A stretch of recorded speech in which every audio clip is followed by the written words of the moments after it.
Hey folks, this is the fighting nerd Ray Chalinsky and his co-host Jolly Roger. I found him. He was indeed sailing with a pirate crew, but has returned. Sadly, he has not shared any of his booty with me.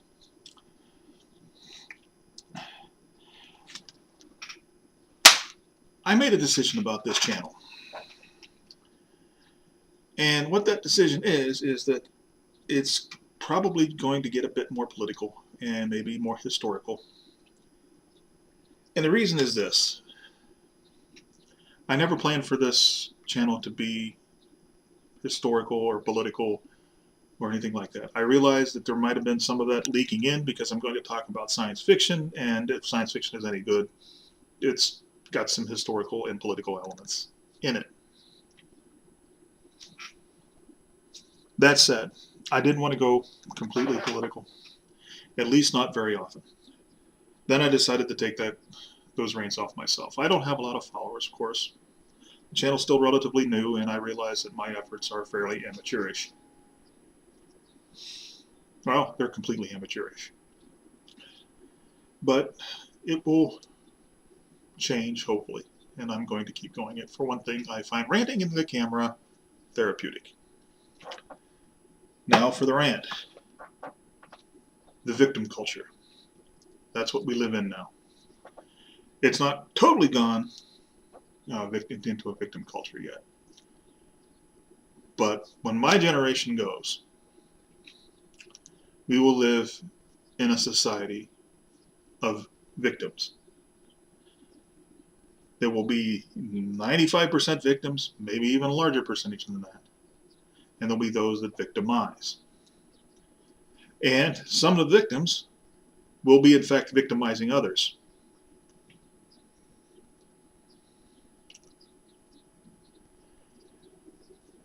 And how we came to this is that we have raised a generation that thinks it's cool to be a victim. And the reason it's cool to be a victim is because if you're a victim, then you have someone to blame for whatever's wrong with you, or what's ever gone wrong with you.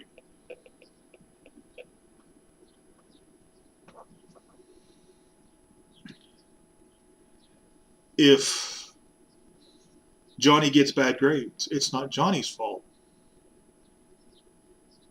According to Johnny, it's the teacher's fault because the teacher doesn't like him.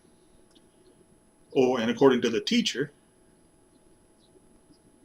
it's not Johnny's fault because Johnny's a kid. Can't criticize a child. It's the parent's fault. When the fact is, it's Johnny's fault. It could very well be Johnny's fault. Yes, there are learning disabilities. Those need to be addressed. But sometimes it's just a kid does not want to do the schoolwork. He doesn't want to buckle down and learn. I was such a kid. When it came to mathematics, I hit my math book. I hate math to this day. But the fact that I was getting bad grades in math was nobody's fault but mine. The teacher couldn't follow me home and make me do my homework. My mom was a single mother of 4 boys, working herself to death to support us. She couldn't make me do my homework. My older brothers tried to make me do my homework. I still didn't do my homework. I still hated math. I still hid my math book. I did everything I could to avoid it. My grades were my fault.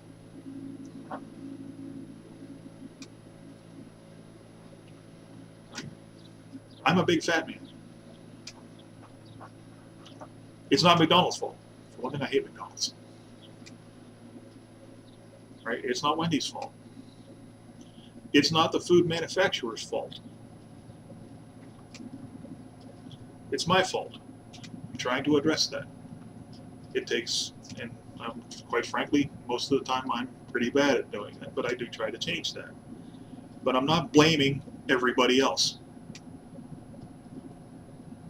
But we have a generation coming up that does, because some of their parents started it back in the 60s when everything was the man's fault. It was the establishment's fault. I'm no fan of the establishment. Establishment fostered this mentality.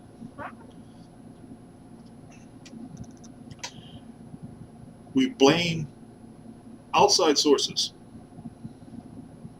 for things that we ourselves can't control, that we don't like about ourselves. As a society, we're doing this. I'm as guilty of it as everybody else. But when I catch myself, I say, "Fighting nerd, stop that crap."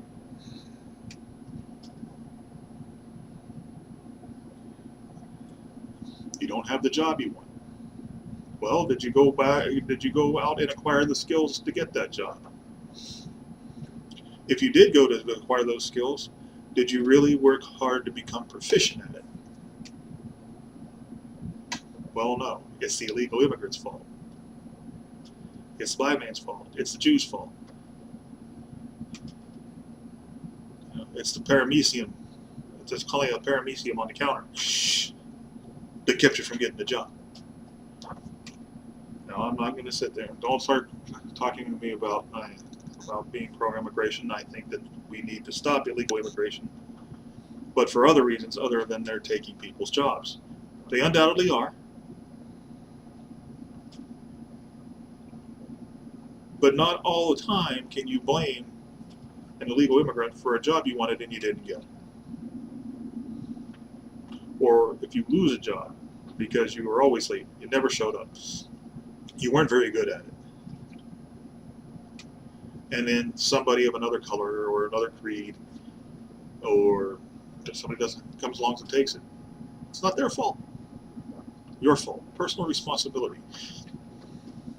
I did a video a couple of months ago, or about maybe a month ago, well, a while ago, talking about how violence never stops anything is the most idiotic saying ever to pass man's lips. And that's true, and it goes with what I'm talking about now.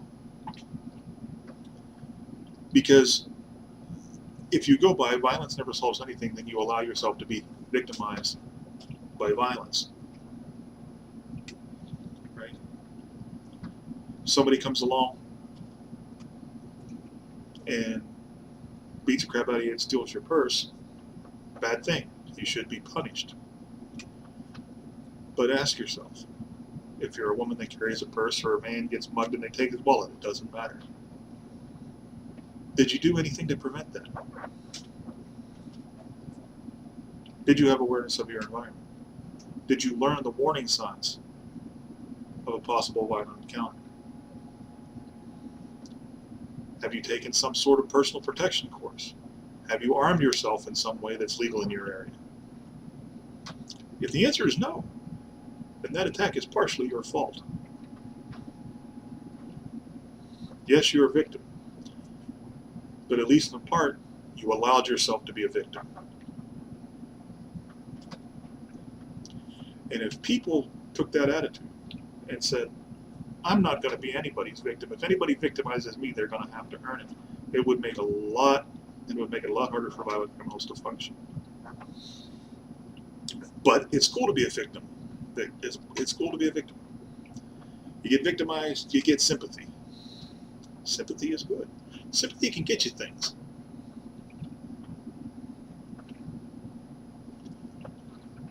But there are those who abuse that sympathy to victimize others by using that sympathy to get things that they haven't earned. I recently took a fall down the steps. Reach over here. And I have to walk with this thing. And I'm finding that people are a lot more courteous to a guy walking around with a cane. They'll open doors for me.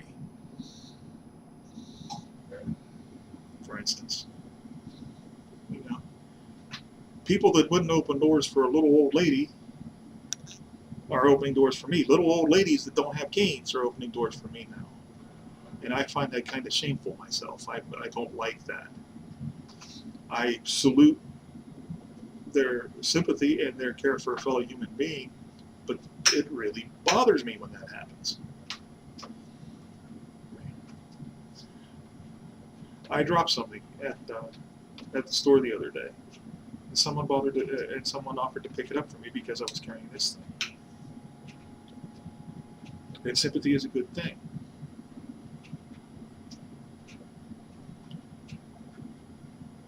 but it can be used, and that's where I think we have people that are addicted to being victims. They'll find something to be a victim of, and that goes with being offended. People wake up and say, "What am I going to be offended about today? Am I going to be offended that people don't necessarily care for transgender? Am I going to be offended because people don't like gays? Am I going to be offended because somebody is wearing purple and that's the color of such and such royal such and such family that committed atrocities and Pongo 1,000 years ago? Am I going to be offended by the Confederate flag? Am I going to be offended by the Cuban flag? Am I going to be offended by this? Am I going to be offended by that? Got to have something to be offended today because I have to be a victim. Because my identity is wrapped around being victimized.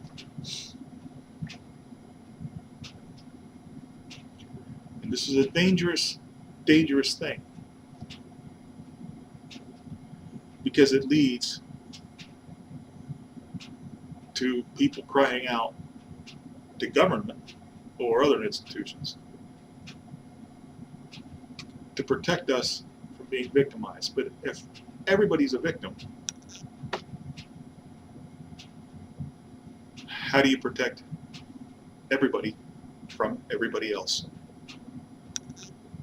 And the answer is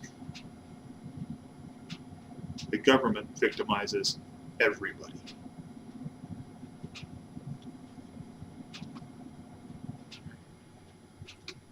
Now I'm going to go to the history again and what everybody has heard over and over again, but evidently they're not getting it in this country. Nazi Germany, 30s and 40s, a little bit into the 20s. They got into a war. Their leadership got them into a war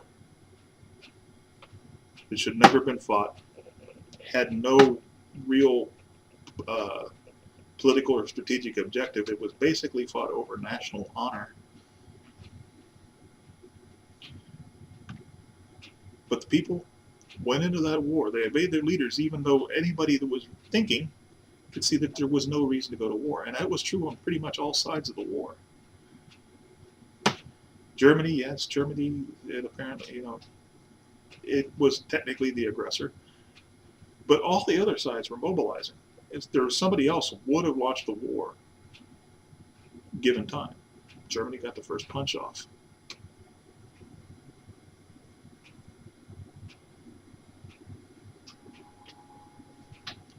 So they lose. And it can't be because the reasons for going to war were wrong. It can't be that their troops were losing. Not only they weren't, they were starting to make some gains. It just can't be that Germany lost. There has to be somebody to blame. Moreover, there has to be somebody to blame that you can punish. At that point in time, they could blame the Allies. They could blame France, Britain, the United States, and the rest. But they couldn't punish them. They didn't have the power to punish. So they looked around. Who can we say victimized us? Who can we blame other than ourselves? The Jews.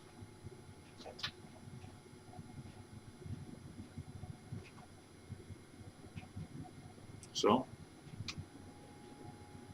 we got the Holocaust. We got the final solution. Because these people decided that they had been victimized by the Jews, and that justified victimizing the Jews.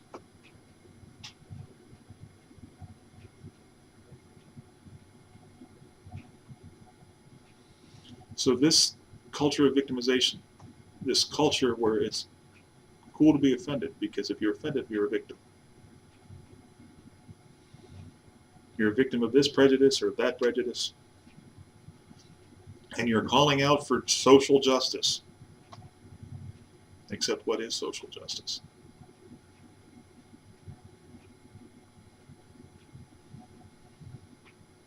Does this cane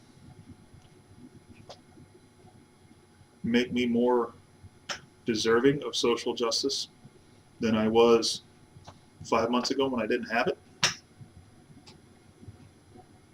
Does the fact that I eat too much and exercise too little and get fat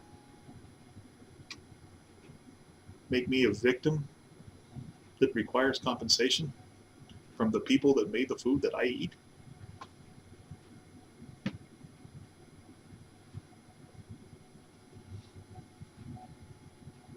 I want you to think about that when you look when it comes to school shootings. Yes, those children were victims of violence, but in the latest shooting out of Parkland, they were also a victim of either of a local law enforcement agency that was either grossly incompetent or just plain cowardly. They were victimized, and an FBI that knew about this kid and didn't do anything about it. So were they victimized? Who were they victimized more by? This troubled kid who spent most of his life being victimized, evidently. So he victimized everybody else. There's that chain. Were they more victimized by the guy pulling the trigger, or were they more victimized by the government who failed them?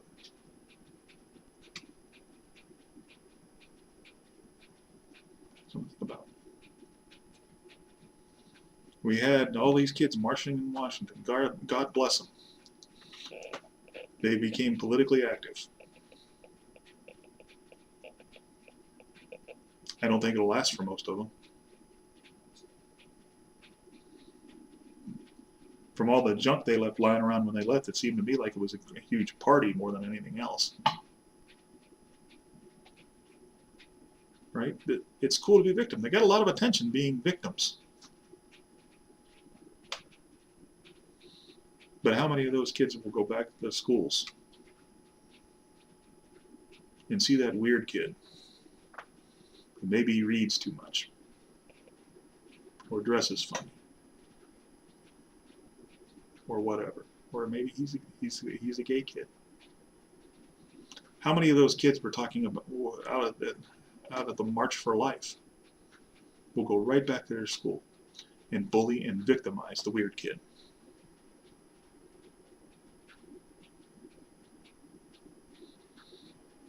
And how many of them will stand by watching the weird kid be victimized?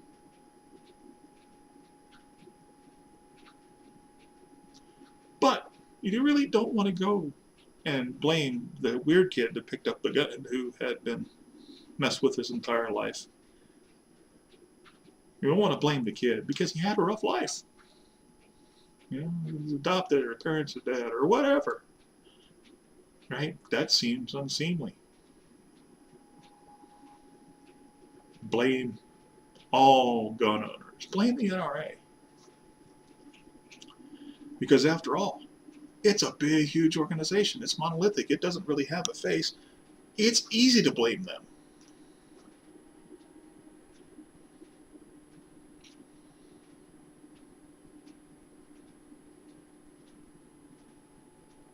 So the blame game shifts over and over again. It's an endless cycle of blame because everybody wants to play the victim. But most of us, in some ways, are also the victimizer. Maybe we should start thinking about not being victim, about not victimizing other people in whatever way.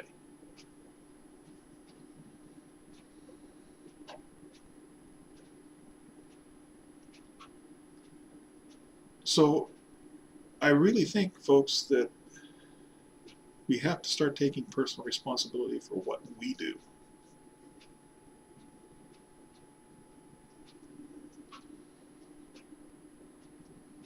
Because if we don't, and we blame everybody but ourselves, then we'll never fix ourselves, and nothing will ever get fixed. Nobody is going to sit there and make me lose weight.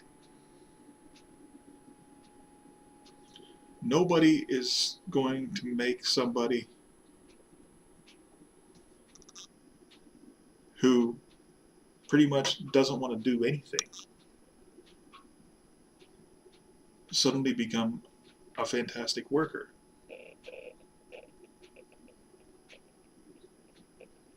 It's just not going to happen. Now, I'm going to be honest with you guys. I have a food stamp card. I'm probably going to wind up on disability. But it's also going to be my mission in life to get off that stuff. It has been my mission in life. I've tried a lot of jobs. A lot of them I wasn't very good at. I'm going on 50. I'll be 50 in May. I've failed at just about everything I've ever tried. So now I'm trying this thing as an author. I've got 5 books published. Small press, not making a lot of money at it, but I can keep working. I'm going to keep working until I make that work for me. If I fail at that, it's nobody's fault but mine. It's not my publishers. It's not Amazon's because they're so huge. It's not the government's. It's not going to be anybody's failure but mine. Either I didn't have the talent. That could be a fact of life. That seems not to be the case. I'm not selling a lot of books, but people that read my books tend to like them.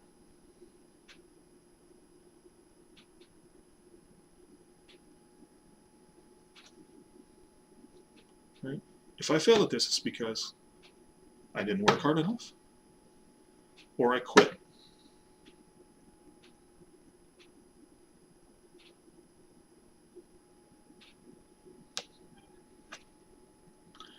It's not because somebody discriminated against me because I'm fat. It's not because I'm an evil white male.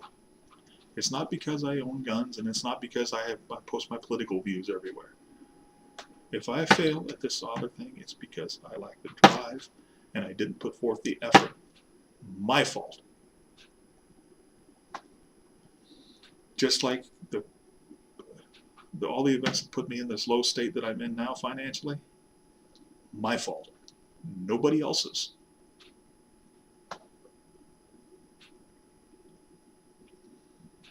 So I think everybody in this country needs to take a hard look.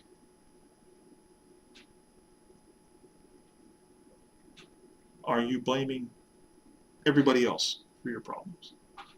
Are you blaming society for your problems? Are you blaming a certain race for your problems? Are you blaming a certain organization for your problems?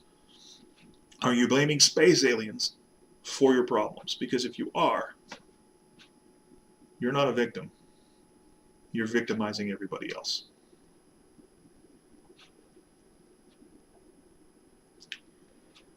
Okay, I am done with the rant. So I am going to say goodbye. This is the Fighting Nerd, Ray Chemlinski, from the Resistance Bunker, and his co-host, Jolly Roger, bidding you goodbye. Remember, words make history.